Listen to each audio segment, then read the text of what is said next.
अरे वाह भाई, खुशबू से ही पता चल रहा है कि कुछ बहुत स्पेशल है। ओह वलीद, बताया क्यों नहीं? इतने गर्म कबाब है, मुंह जल गया मेरा। अभी आपके सामने पेन से निकाला था ना, सब्र नहीं होता आपसे। सब्र कर लेता तो तुम्हारी ये केयर कैसे पता चलती। अच्छा लगा जो तुमने मेरी इतनी केयर की। अरे वाह वाह वाह वाह, यहाँ तो वलीद भाई भी मौजूद हैं। आई एम सो सॉरी, मैंने आप दोनों को डिस्टर्ब किया। मैं चला जाता हूँ। हाँ डिस्टर्ब तो किया, बट इट्स ओके, कोई बात नहीं, आ जाओ। एक्चुअली मैं चाय बनाने के लिए आया था, अपने लिए और डैड के लिए।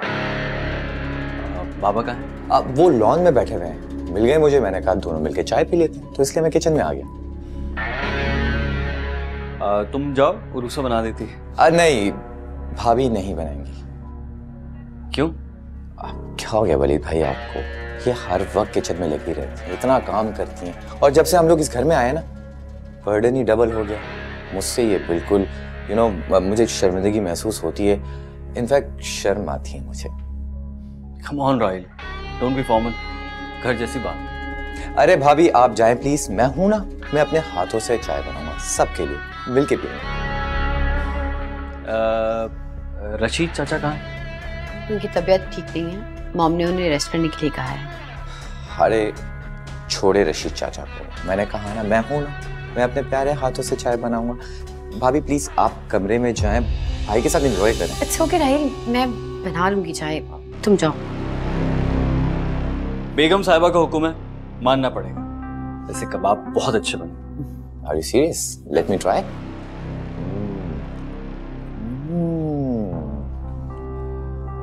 भाई आप बहुत लकी हैं, ऐसी बीवियां जो है ना वो खुश नसीबों को मिलती हैं। एक मैं बेबस, जो बीवी मिली उसे अंडा भी नहीं बनाना आता।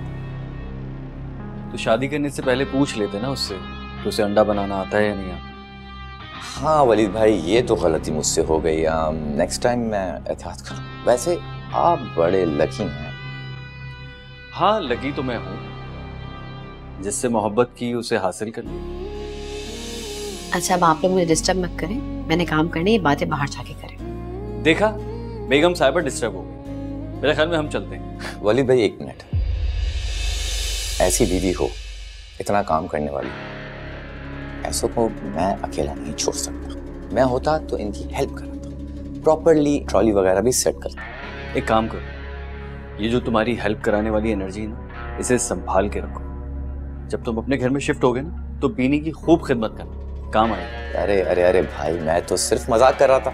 मुझसे काम पता है, मुझसे काम नहीं होता। चले चले अब तो चलो आप।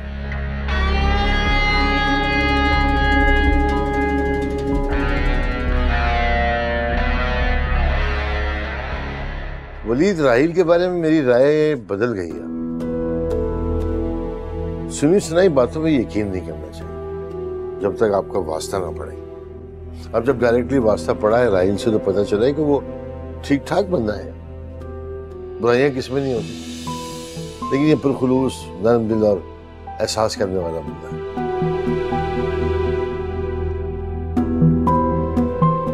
उरूसा का है, मुझे नजर नहीं आई काफी देर से।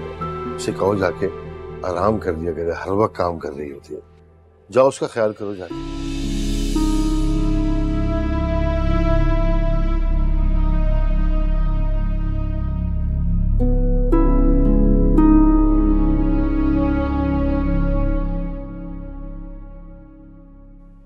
थकावट, पूरा दिन बेचारा रशीद उसके साथ उससे दुगना तिगना काम करता है। उसने तो कभी कंप्लेन नहीं की, और मैं कौन सा काम करवाती हूँ उससे? कोई पंखे साफ करवाती हूँ, कोई दीवारें पेंट करवाती हूँ कि उसको रेस्ट की जरूरत पड़ गई।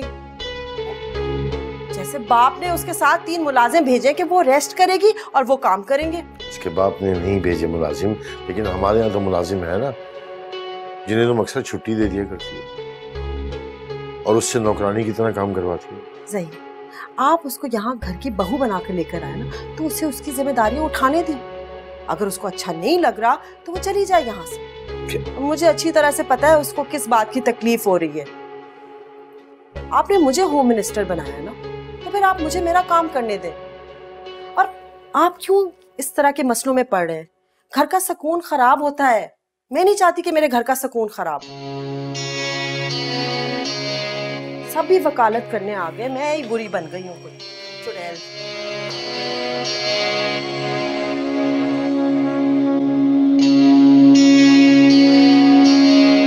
अच्छा तो फिर ठीक है, जो बातें हमारे दरमियान तय हुई हैं, अगर तुम उनसे एग्री करते हो तो फिर फ्राइडे को अपनी मदर के साथ आ जाना। बाकी मामला उनके साथ तय किए जाएंगे। तुम बैठो, मैं तुम्हारे लिए चाय भिजवाती हूँ।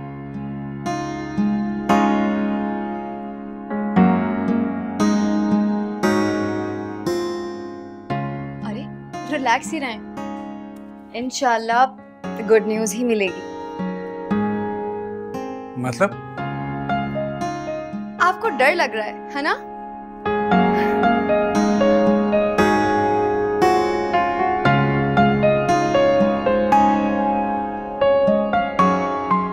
मजाक कर रही हो?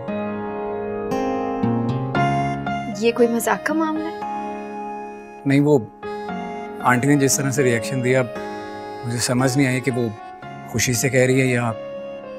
मामा के रिएक्शंस ऐसे ही होते हैं, आहिस्ता आहिस्ता आप समझ भी जाएंगे और जान भी जाएंगे। लगता है बहुत दुआ की अपने लिए। हाँ, और उसका इनडायरेक्टली फायदा आपको भी हुआ।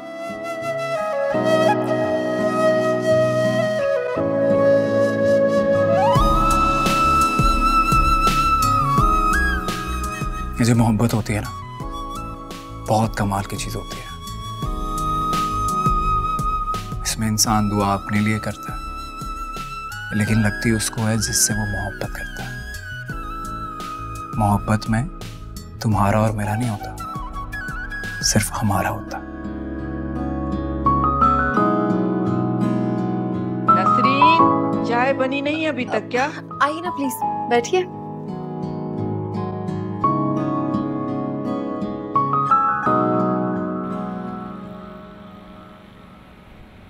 अरे भाई मोहतरमा, अपने मसाइल के चक्करों से निकल के जरा दुनिया पे भी नजर डालो। बहुत कुछ बदल चुका है और तुम्हारी दोस्त की जिंदगी में बहुत कुछ फाइनल भी हो चुका है। क्या फाइनल हुआ, जल्दी बोलो। तुम्हारी दोस्त की शादी हो रही है। ओके कर दिया है तुम्हारी बहन के देवर को मेरी मामा ने। वाकई सच कह रही हो? बहुत बहुत मुबारक हो। इसी खुशी में तुम आ रही हो ना? दिल तो बहुत चाह रहा है कि यहाँ से निकल जाऊं, लेकिन मजबूरी है, नहीं आ सकती। अरे ये बीनी कब जाएगी वापस? पता नहीं, एक हफ्ते के लिए आई थी, लेकिन दूसरा हफ्ता शुरू हो गया। और यार इशू बीनी नहीं, राहील है। तुमने वलीद भाई को बताया नहीं है क्या उसके बारे में? सबको बहुत नेक और शरीफ बनकर दिखा रहा है। मामू और वलीद तो उसकी तारीफों के पुल ही बांधते रहते हैं। बहुत ही बड़ा एक्टर है वो, फ्रॉडियन। यही परेशानी मुझे भी है कि उसकी असलियत सबके सामने कैसे लाऊं मैं। मेरी बात पे तो कोई यकीन ही नहीं करता। अब वो इतना चालाक है कि इस घर के तमाम लोगों को अपने फेवर में करता जा रहा है। और आने वाले दिनों से बहुत डर लगता है मुझे सोया। अरे ऐसी बात क्यों कर रही हो? खबरदार जो अगर आइंदा तुमने डरने की कोई बात की। तुम ऐसा करो, कल मेरे पास आओ, हम दोनों बैठकर सोचते हैं इस बारे में। बल्कि मैं तुम्हें लेने आ जाऊंगी। नहीं नहीं, मैं वलीद से कहूंगी, वो मुझे तुम्हारे घर ड्रॉप कर देंगे। ये बेस्ट रहेगा। चलो ठीक है, फिर कल मुलाकात होती है। अपना ख्याल रखना। बाय। खुदा हाफिज। आ जाएं। तुम? मुझे पता चला कि नसीब दुश्मना आपकी तबीयत कुछ ठीक नहीं है। क्या हुआ मैडम, तबीयत कैसे खराब हो गई आपकी? तुम अभी और इसी वक्त मेरे कमरे से बाहर निकल जाओ, वरना वरना क्या करोगी? चीखोगी, चिल्लाओगी, सबको बुलाओगी, क्या कहोगी? मैंने क्या किया तुम्हारे साथ? कुछ भी तो नहीं।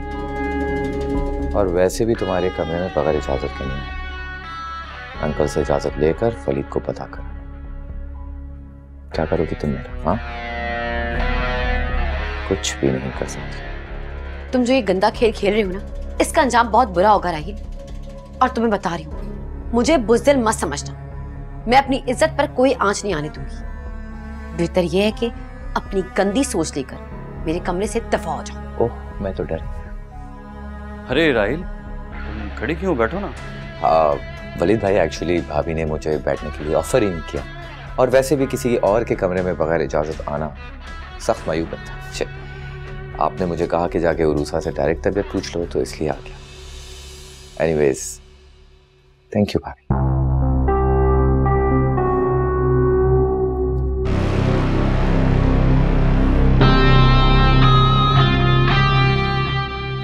क्या हुआ उरूसा?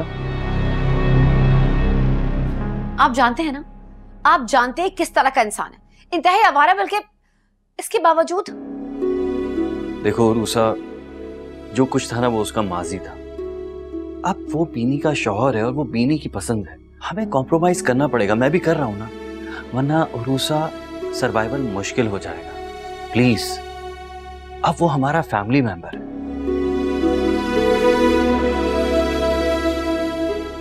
अपने दिमाग से सारी वो बातें निकाल दो जो तुम्हें उसके बारे में पता थी। राहिल को अपने नए रिश्ते के हिसाब से देखो, वो भी कोशिश कर रहा है ना अपने आप को सेट करने की। क्या करें, हमारी मजबूरी है, इसी तरह एडजस्ट करना पड़ेगा, वरना सरवाइव करना मुश्किल हो जाएगा। देखो, बीनी की वजह से ये सब हमें करना पड़ेगा ना। मैं आता हूँ, देखूं ये लोग क्या कर रहे हैं।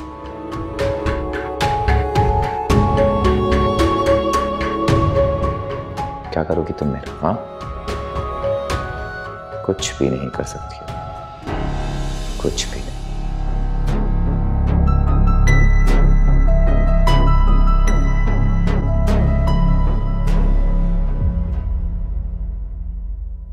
ड्रामा कर रही है मॉम, बीमारी का ढोंग। असली बात तो यह है कि उसे पसंद ही नहीं है हमारा यहाँ रहना। राहिल भी कह रहे थे कि तुम्हारी भाभी मुझे देखकर इतना बुरा मुंह बनाती है कि मैं एक दिन भी नहीं रुकता। तो डैड से इतनी अच्छी दोस्ती हो गई कि बेचारे को रुकना पड़ा। वैसे इस बात को देखकर मैं बहुत हैरान हुई थी, लेकिन बहुत खुश भी। तुम्हारे डैड का रवैया अभी भी तुम्हारे साथ तो वैसा ही है, लेकिन एटलीस्ट राहिल से देखो जरा किस तरह से बेतकल्लुफी और दोस्ती हो गई। बहुत खुश हूँ। राहिल का बिहेवियर ही ऐसा है, बहुत फ्रेंडली और ना बहुत इज्जत करने वाला है वो। बड़ों के साथ तो मतलब है, बुजुर्गों के साथ ना उसकी जल्दी दोस्ती हो जाती है, उनके मुताबिक बात करता है वो उनसे। सिर्फ टू बी ऑनेस्ट, मैं डर रही थी, तुम भी अच्छी तरह से जानती हो राहिल के बारे में, लेकिन जो भी उसके बारे में सुना था ना वो तो उसका उलट है। Very nice. शुक्र है मेरी बच्ची खुश है। जब मुझे बताओ कि तुम अब वापस घर अपने कब जाओगी? क्या हो गया मॉम, परेशान है आप मेरे यहाँ रहने से? मैं चाहती हूँ कि अब तुम जाकर उसको सजाओ सवारो अपने स्टाइल से। हाँ, कह तो आप बिल्कुल ठीक रही हैं। मैं आज ही राहिल से वापस घर जाने की बात करती हूँ। मेरा सारा सामान भी पैक पड़ा है वहाँ पर, और मैं अपनी मर्जी से अपने घर को सेट करूंगी। मेरा घर बहुत खूबसूरत है, बहुत बड़ा है। बुजुर्ग कहते हैं कि शादी के बाद अपने घर को तना नहीं छोड़ते।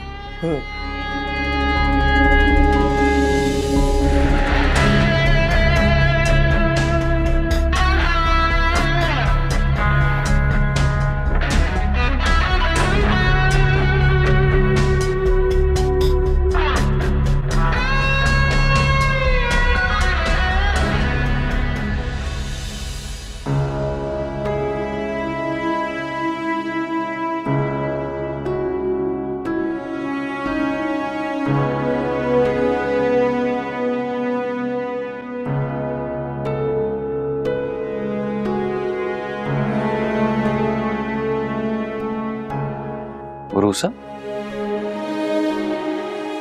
तुम इतनी जल्दी सो गई? हाँ वलीद, मुझे नींद आ रही है। लेकिन तुमने कुछ खाया भी नहीं है। मुझे भूख नहीं है, प्लीज आप खा लें। ऐसे कैसे भूख नहीं है? दोपहर से हम दोनों ने कुछ नहीं खाया। वलीद मुझे नींद आ रही है, प्लीज सोने दो। अच्छा ठीक है, तुम रेस्ट करो, मैं तुम्हारे लिए गर्म दूध लेकर आता हूँ, लेकिन दूध पी के सोना। प्लीज लाइट ऑफ कर दीजिएगा। ओके बाबा।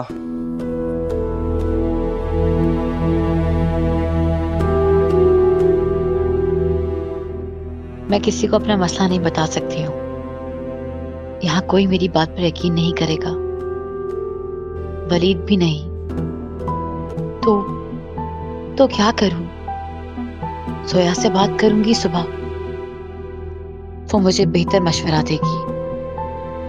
अकेले तो मैं इस बात को लेकर पागल हो जाऊंगी।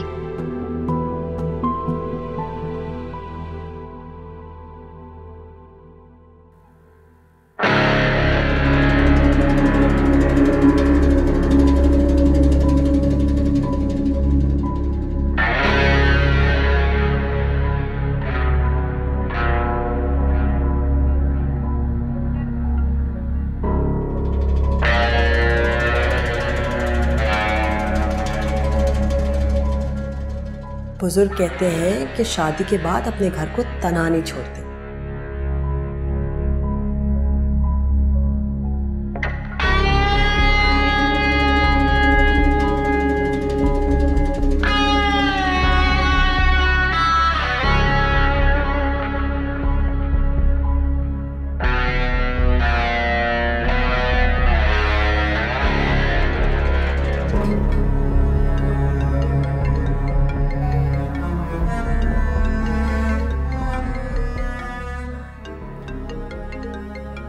राहिल, या तो फोन रिसीव कर लो या तो काट दो। अरे नींद हराम हो गई है।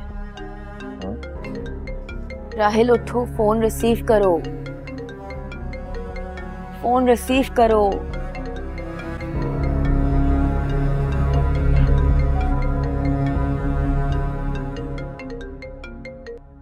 हाँ गुल खान।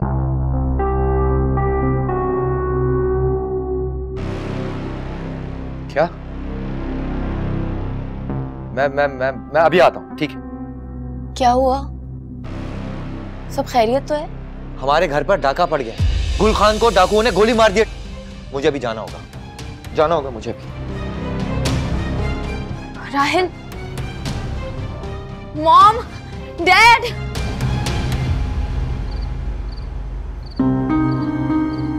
अल्लाह सब कुछ बेहतर करे, हम सब कुछ संभाल लेंगे ना।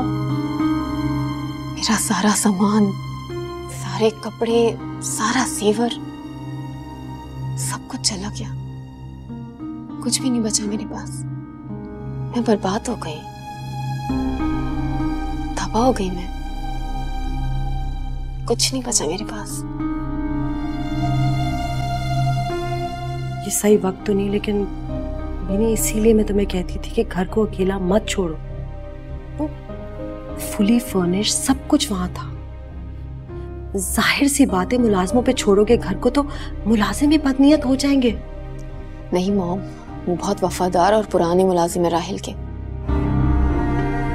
राहिल के बाप के जमाने के हैं। वो ये हरकत नहीं कर सकते। ये जरूर डाकुओं की कारस्तानी है। पुलिस इन्वेस्टिगेशन कर रही है भी नहीं। तुम परेशान नहीं हो, सब ठीक हो जाएगा। तुम जाके थोड़ा रेस्ट कर लो। मैं टेंशन नहीं लूंगी तो क्या तुम लोगी? मेरा सारा जेवर, सारी ज्वेलरी, सब कुछ चला गया। तुम तो खाली हाथ आई थी इस घर। मैं लाखों का जेवर लेकर गई थी। टेंशन ना लो, बातें सुनी थी। सुनो लड़की, तसल्ली नहीं दे सकती तो जख्मों पे नमक भी नहीं छिड़को। जाओ 2 कप चाय लेकर आओ। दर्द से सर फटा जा रहा है। एक नई कयामत आ गई। मेरा सारा सामान, सारा जेवर। हनीमून पे जाते वक्त कहा था ना मैंने, ना सारा जेवर मेरे पास छोड़ जाओ। क्यों नहीं छोड़ा था तुमने? मैंने राहिल को कहा था तो उसने कहा कि तुम्हारे घर से ज्यादा मेरा घर सेफ है। जेवर लॉकर में है और गेट पे गार्ड। तुम देखना, पुलिस इन्वेस्टिगेशन में यही पता चलेगा। ये गार्ड डाकुओं के साथ मिला हुआ था, डेफिनेट इन्वॉल्वमेंट थी।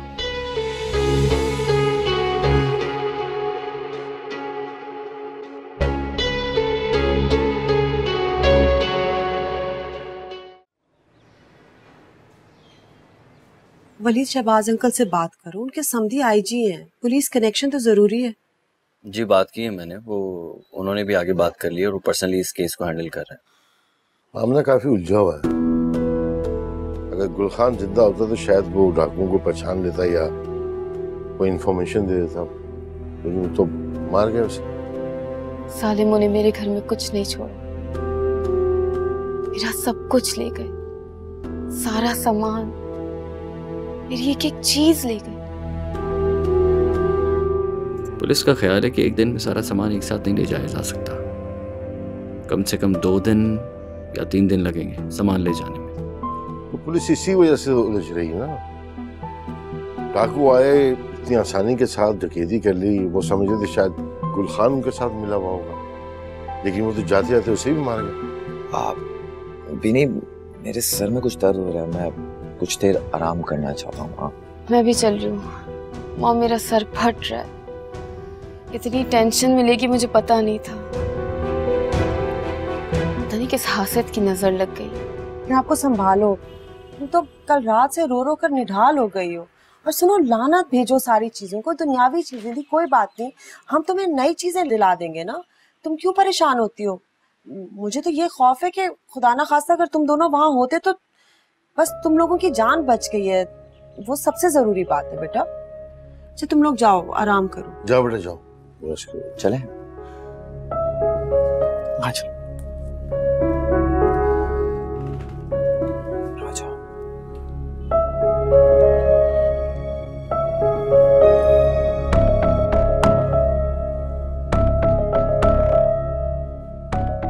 ये केस मुझे लग नहीं रहा कि सुलझ जाएगा, क्योंकि कोई सबूत नहीं है।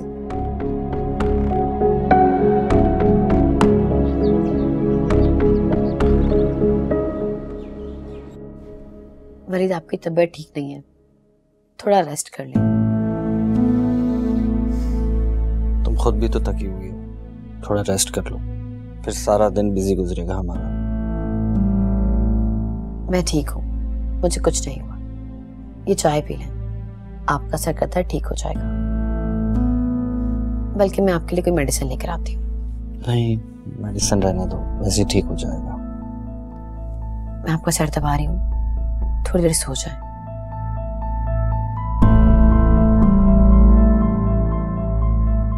मायूसी वाली बातें क्यों कर रहे हो राहिल? तो क्या करूं मैं? बोलो बिनी, क्या करूं मैं? खाली हाथ रह गया हूं मैं। सब कुछ तो लुट गया है मेरा, सिर्फ तुम्हारा नहीं लुटा। प्राइस बॉन्ड, शेयर्स, लाखों के मिल्कियत के थे वो, सब कुछ लूट कर चले गए। एंड आई टोल्ड यू कि मुझे इस घर में तुम्हारे साथ नहीं रहना, मगर तुम्हारी जिद के आगे मैं मजबूर था, कुछ नहीं कर सका मैं। इस घर में हैं तो बचे हुए हैं, अगर यहाँ नहीं होते ना राहिल तो हमें भी गुलखान की तरह मार दिया जाता। सच कहा तुम, मगर अब आगे क्या करना? अब जिंदगी भर तो मुझे इस घर में नहीं रहना ना। राहिल, दोबारा हम अपने घर में जाएंगे, अपने घर को वापस से बसाएंगे। अपना घर? मैं उस घर में तुम्हें कभी भी नहीं लेके जाऊंगा। वो खूनी घर है, वो घर एक खतरा है, और तो और पुलिस वाले आए दिन तंग करने आ जाते हैं। वैसे भी मैंने प्रॉपर्टी एजेंट वाले से बात कर ली है, औने पौने दामों में जैसे तैसे वो घर बेच दे, जान छूट जाए मेरी उस मनूस घर से। अब मुझे ये नहीं समझ आता, मेरे पास तो कुछ नहीं, अब मैं खाली हाथ रह गया हूं, बिल्कुल खाली हाथ। अब जो कुछ करना है तुम्हें ही करना होगा। भी मैं क्या करूं? मैं डैड से कहूं हमें छोटा मोटा घर या फ्लैट लेकर दे दे, ताकि हम इस घर से तो जाएं भी नहीं। हलक से निवाला तक नहीं उतरता। और तो और तुम्हारी जो भाभी है, मुझे ऐसी नजरों से देखती है जैसे कि मैं कोई मनूस हूं, कोई फकीर हूं, कोई भिखारी हूं, कोई मोहताज हूं। यकीन करो, मुझसे ये जिल्लत बर्दाश्त बिल्कुल नहीं होती, बिल्कुल नहीं होती। कुत्ता बनकर रह गया हूं मैं, या अल्लाह मुझे उठा ले। राहिल, ये मेरा घर है, मेरे बाप का घर है, ये उसके बाप का घर नहीं है। तुम मेरे हवाले से इस घर में हो, मेरे शौहर, यही रहोगे तुम? तुम सच कह रही हो? हाँ। तो आज मैं भी सच कहता हूँ, तुम्हारा डैड मेरा डैड, तुम्हारी माँ मेरी माँ। लेकिन अगर तुम मेरी जिंदगी में ना आती तो मेरी जिंदगी बर्बाद हो, तुम मेरे साथ हो तो मुझे ऐसा लगता है कि दुनिया की हर चीज मेरे साथ।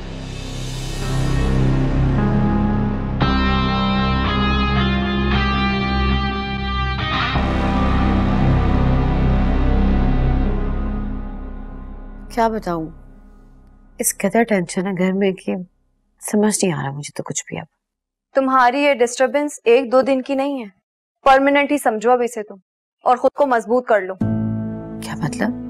मतलब क्या, मैं बताती हूँ। मुझे तो 100% यकीन है बीनी का जेवर और उसके जहेज का जो कीमती सामान है, बकौल तुम्हारे के वो लाखों में है, वो राहिल ने खुद पार लगा दिया है। क्या बात कर रही हो तुम? जी हाँ, वो उस फ्रॉडिये और 2 नंबरी से इसी तरह की उम्मीद की जा सकती है, मुझे तो यकीन है। और अब तुम देखना, ये बहाने बनाकर ना ये अब तुम लोगों के घर ही रहना शुरू कर देगा। नहीं जोया, मैं तो दिन गिन गिन कर गुजार रही हूँ कि कभी अपने घर वापस आए और मुझे सुकून मिले। सुकून तो तुम अब रहने ही दो बेटा। जोया, डराने के अलावा तुम्हें कोई काम आता है? बहुत कुछ। इस वकील की बेटी के पास ना हर मसले का हल है। तुम ऐसा करो, 2-3 हफ्ते के लिए अपने मैके चली जाओ, और जब सारा मामला थोड़ा हल होना शुरू हो तो तुम वापस आ जाना। वाह, क्या हल बताया तुमने। सदके तुम्हारे, यहाँ दम गले में आया हुआ है और तुम। सोया, मुझे पीनी से प्रॉब्लम नहीं है, असल प्रॉब्लम राहिल मुझे क्या हुआ? अपनी बात तो कंप्लीट करो, खामोश क्यों हो गई हो? नहीं, मैं कह रही थी कि इस तरह यहाँ परेशानी टेंशन में रहना। और राहिल ने तुम्हें टारगेट क्यों किया है, मुझे ये बताओ। उरूसा, खामोश रहकर अगर तुम कोई बहाना ढूंढ रही हो ना तो ये सब फजूल है। मुझे सच बताओ, हुआ क्या है? राहिल ने तुम्हें क्या कहा है? मैं मानती हूँ इस वक्त तुम्हारी पोजीशन कमजोर है, लेकिन इसका ये मतलब नहीं है कि वो तुम्हें आवारापन और बेहुदगी दिखाए और तुम चुपचाप सह लो। भरोसा, इज्जत से बढ़कर तो जान भी नहीं है। तुम क्यों डर रही हो? मुझे तुमसे इस बात की उम्मीद नहीं थी कि तुम इतना डर जाओगी।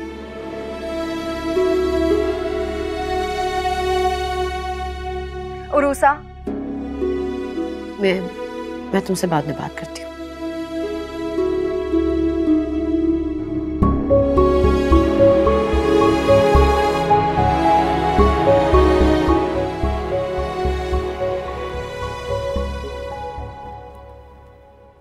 जब से इसकी शादी हुई है ना, प्रॉब्लम्स का शिकार ही हो गई है। शादी क्या कर ली, ऐसा लग रहा है उसने प्रॉब्लम्स का कोई एग्रीमेंट साइन कर लिया। अच्छा ही हुआ मैंने तो बिलाल को हर बात बता दी, आगे जाके कोई मसला ही नहीं होगा। मुझे तो रुसा की फिक्र हो रही है।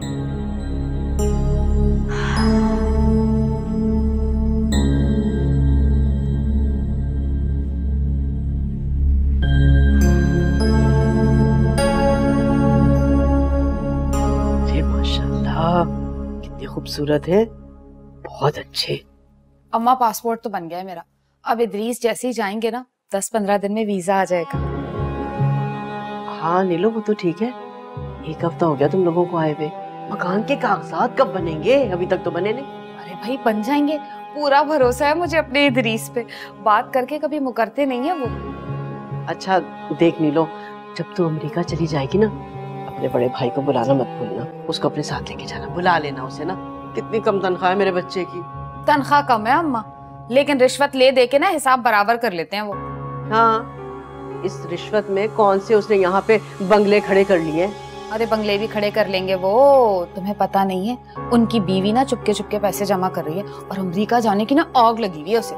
कसम खुदा की, तेरी बातें सुन के ना मुझे ऐसा लग रहा है कि तू मुझे भी नहीं बुलाएगी वहाँ। अम्मा क्या बात करती, तुम्हें तो सबसे पहले बुलाओ के अपना प्यारा सा घर दिखाऊंगी मैं।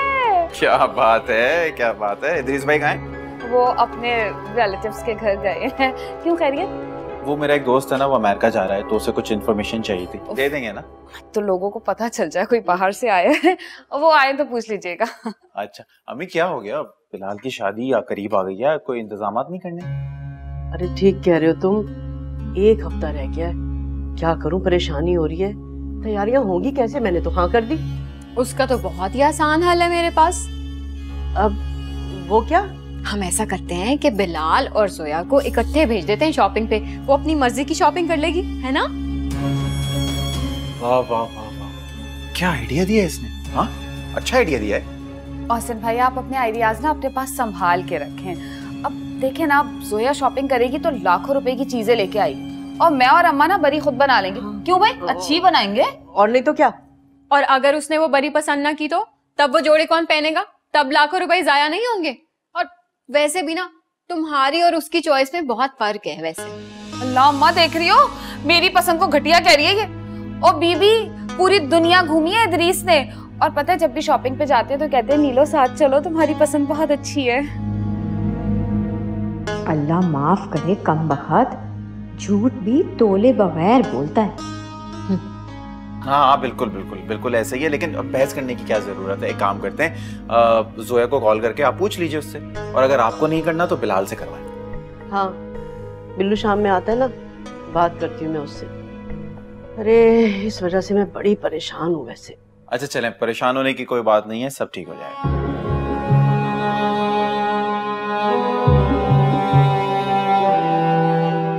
बहुत जल्द मैं भी गोल्ड की चूड़ियां पहनकर शो मारूंगी इंशाल्लाह।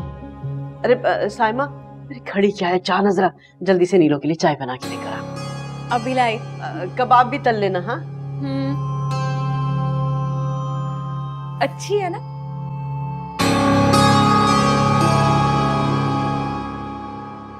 डैड मैं क्या करूं, आप हमारे बड़े हैं, बुजुर्ग हैं आप हमारे, आप ही मुझे मशवरा दें। इस चोरी ने तो मेरा सब कुछ छीन लिया, मेरे पास कुछ भी नहीं रहा। दिल चाहता है कि अब खुदकुशी कर लूं। अल्लाह ना करे बेटा, खबरदार आइंदा ऐसी बात कभी ना करना। हम जिंदा हैं, बस परेशान मत हो, कोई ना कोई हल निकाल लेंगे ना। तुमने इस तरह की बात करके मेरा तो दिल दुखा दिया। हिम्मत हौसले से काम करो। लोगों का सब कुछ लूट जाता है, कुछ नहीं होता उनके पास, खाने को नहीं होता, लेकिन वो इतने बेबस नहीं होते कि अपनी जान लेने पे आ गए। तुम सिर्फ ये बताओ कि हम तुम्हारे लिए क्या कर सकते हैं। आप तो बहुत कुछ कर सकते हैं। फिलहाल आप मुझे कुछ पैसे लोन दे दें।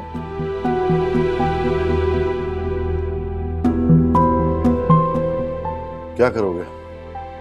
अब मैं एक छोटा मोटा फ्लैट किराए पे लेकर वहां शिफ्ट हो जाऊंगा, और फिर अपने बिजनेस पर भी तवज्जो दूंगा। अब तो बिजनेस चलाने के लिए मेरे पास कुछ भी नहीं है। बेटा तुम्हें किराए के घर की क्या जरूरत है? I mean, ये घर भी तो तुम्हारा ही है, तुम आराम से यहाँ रहो, तुम सिर्फ अपने बिजनेस पे तवज्जो दो और सब कुछ ठीक हो जाएगा, है ना ज़हीर? मेरे ख्याल है इन हालात में यही बेहतर है। अभी आप लोग घर लेने या उसमें सेटल होने की पोजीशन में तो है नहीं। बाकी बिजनेस के लिए क्या चाहिए तुम फ्रैंकली बता दो, कर लेंगे कुछ ना कुछ, इंशाल्लाह सब ठीक हो जाएगा। क्यों, कुछ चाय वाय तो मंगवाओ। जी मैं नहीं नहीं नहीं नहीं नहीं नहीं बेटा। डैड, आज अगर मेरे बाबा जिंदा होते ना, वो भी मेरे लिए इतना नहीं करते जितना आप कर रहे हैं, जितना सोच रहे हैं मेरे लिए। आप महान हैं, इनफैक्ट आप और आंटी तो बहुत ही ज्यादा अजीज हैं। तुम भी मुझे वलीद की तरह ही अजीज हो, फिक्र नहीं करो, सब ठीक हो जाएगा। वो जो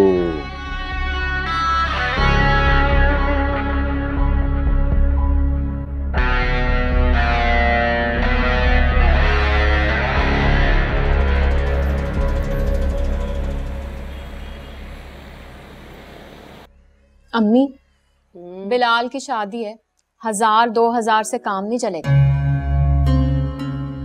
1-2 लाख दे दे।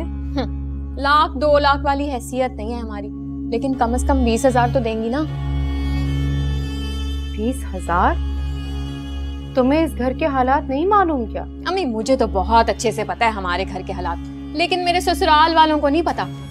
उनके सामने जो मैंने अपनी मसनूई इज्जत और शोशा बनाई है, वो तो खाक में मिल जाएगी। ये लो, आ गए तुम्हारे अबू, इनसे मांग लो, पूछ लो ये कितने दे सकते हैं। सैम, वो तुम्हें तो पता है कि मेरे पास तो कुछ भी नहीं होता, और अब भी कुछ नहीं है। जो कुछ है तुम्हारी माँ के पास है और इसे मुकम्मल इख्तियार है। ये जिसे चाहे दे, जहां चाहे खर्च करे, क्योंकि इसके पैसे हैं, इसके पास होते तो मुकम्मल खुद मुख्तारी है इसके पास। लो भाई, अब्बू के बहाने शुरू।